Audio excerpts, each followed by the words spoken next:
All right, let's go ahead and jump into the latest Pittsburgh Steelers news and rumors here today on a Tuesday. We must start with the Bleacher Report article and the mega deal that TJ Watt could be signing in the very near future. So, Bleacher Report came out with an offseason article this past week talking about predictions for the next mega blockbuster contracts in the National Football League. And they talk about a lot of different young players who could be getting massive, massive deals. You look back to Patrick Mahomes a couple of years ago. That was a massive deal at the time. TJ Watt was mentioned as one of the candidates. And the numbers that are put out potentially that TJ Watt could be signing as a pass rusher in the National Football League is absolutely unreal. So, of course, we understand that he's entering the 5th year of his rookie deal because, the Steelers gave him a 5th-year option, so they're going to go and pay him for one final year. He's going to make like $10 million, but this coming offseason, he is going to absolutely break the bank with the money that you could possibly see here, which we'll show you via Bleacher Report. So, first, we know how good TJ Watt is. I mean, they had 15 sacks in 2020. 15 sacks is just an amazing thing, and he's obviously one of the best pass rushers in the National Football League. I think you can see very similar numbers to that going forward in 2021 because the young guy's only going to go ahead and get better. Now, what does 15 sacks, still in a rookie deal, get you with the potential mega contract? Well, here's Bleacher Report's contract prediction. Look at this. 5 years, $145 million total.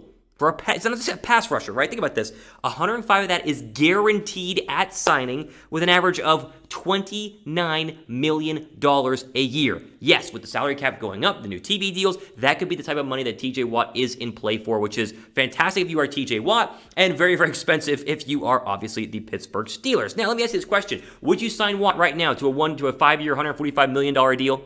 I mean, listen, if that's what the way the money works out, I, of course, am all for it because you just can't buy that great of a pass rusher. Would you do it? It's a lot, though. Type Y down below for yes. Type N down below for no. Listen, here's the deal.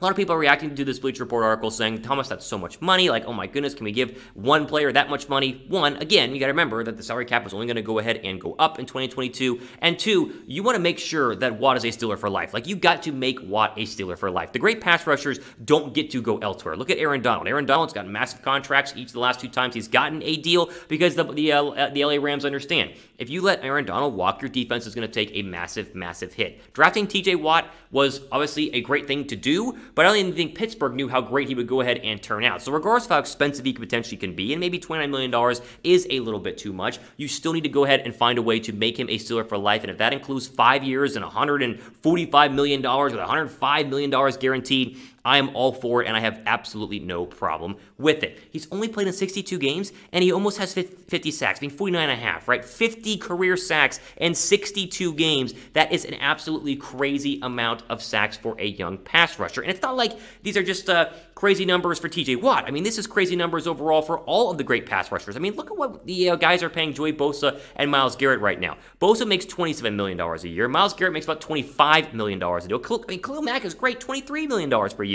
The way that TJ Watt is obviously going and the direction that he is moving and the way that salary cap is moving, $27 to $29 million a year is going to be a steal compared to what other teams are going to pay future pass rushers who might not even be in the league just yet or are way too young to go ahead and be getting that first contract. I mean, listen, TJ Watt is better than the majority of the pass rushers on this list. Like, maybe you take Myles Garrett currently over TJ Watt. Would you take Myles Garrett for the next 10 years? He's still pretty young, but TJ Watt is still a younger, I think, better overall future at pass rusher in the National Football League. Now, I talk about most sacks since 2017. He's number 3. And the only 2 players that are ahead of him are Chandler Jones, who's been, very, very good with the Arizona Cardinals. And, of course, there he is, Aaron Donald. Watt has more sacks than Cam Jordan, and he has more sacks by a lot, boom, than Myles Garrett. So, again, whether it's $29 million, whether it's $27 million a year, whether it's $28 million a year, it doesn't really matter to me. What matters is that TJ Watt needs to be sure that he re-signs in Pittsburgh, that with the Steelers make him a Steeler for life, because you cannot, put a price on 15 sacks a year from a young pass rusher. I would 100% pay TJ Watt whatever it would cost to go ahead and keep him in the Steel City. Now,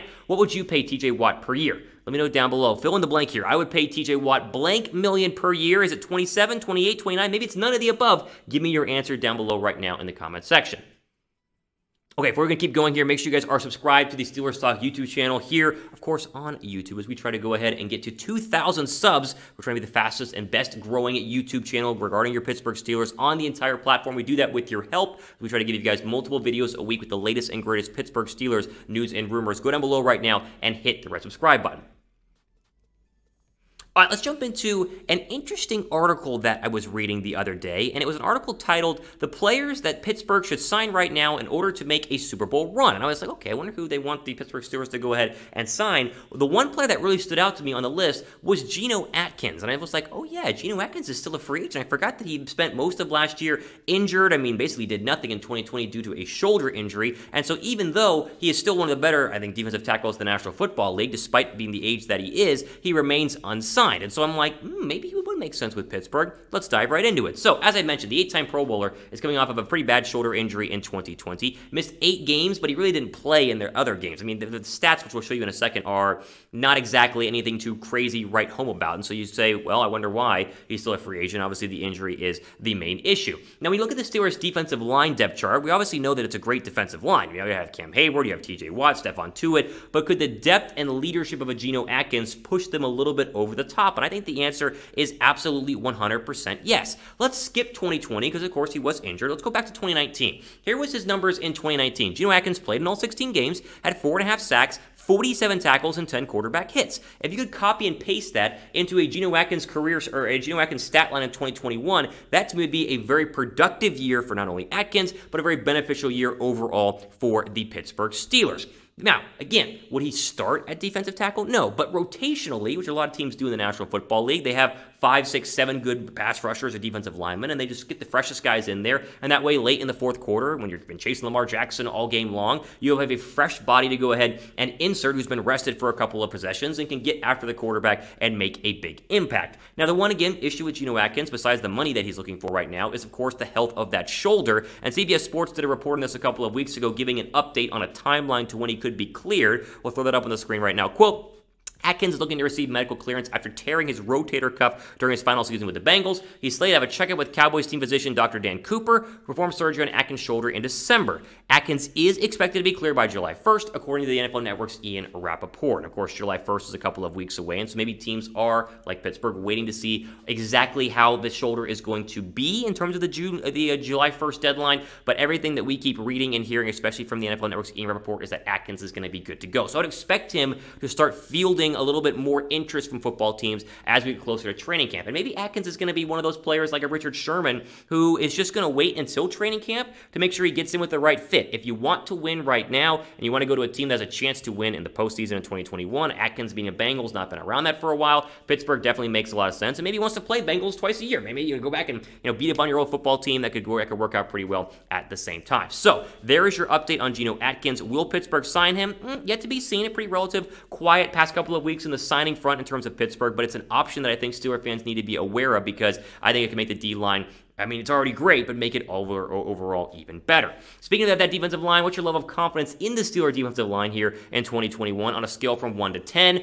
Obviously, you got TJ Watt and Cam Hayward. They're going to be pretty darn good regardless of Geno Atkins, but give me your confidence level in the Steelers D-line right now on a scale from 1 to 10. Okay, I want to jump into the final story here today on the channel, and that has to do with this article that came out with the Steel Curtain talking about the expectations for Najee Harris's rookie year behind the new look makeshift offensive line. So obviously, Pittsburgh, very bad offensive line last year, bottom 5 in the National Football League, and according to most statistical categories, and they did lose 3 of their starters in the offseason. And so the article goes, and we'll show you a quote from it here in just 1 second, that Najee Harris could still be a good running back, but he could be stuck behind a poor offensive line, therefore rendering his rookie season somewhat of a disappointment. Now, again, we'll throw the offensive line up on the screen. There have been a lot of changes here overall with the current look at the Steeler offensive line. However, the expectation is, I think, at least in the Steel City, is that it's going to be better than where it was. Now, will it be a top 15 offensive line? Will it be a top 20 offensive line? Top 10? That's going to be the real question, and its success is going to have a direct correlation to the Steeler running game. Look at the numbers last year. And the Steelers' leading rusher in 2020 was James Conner. Now, Conner's a good running back, but he only had 721 yards on the ground. The next closest guy was Benny Snell with 368. And so getting a 1,000-yard back is going to be pivotal, not only for the offensive line to show that they are better than where they were, and the new look one at that, but also for the success of Ben Roethlisberger, not running for his life and having a running back he can turn to and hand the ball off in those cold November, December, and January games to keep the defense honest and not just let everybody sit back and cue in on making their way to the pass rusher. Here's the quote from the article that spurred this section here on today's video. I'll throw it up on the screen from the Steel Curtain. Quote, "Fortunately, there is hope for Najee Harris, and a good deal of it. He had his first year been in 2020 behind an ailing offensive line and the direction of an offensive coordinator, Randy Fitchner. I have a feeling that fans would have been really disappointed with his rookie season. This is because so many of a running back's success is tied to both the offensive line and the offensive scheme. Had Harris played behind an offensive line that failed to create holes and lacked creativity, he could have been bad as a rookie. The good news is that things should look very different in 2020 with the offensive line losing 3 starters in Villanueva, Pouncey, and Matt.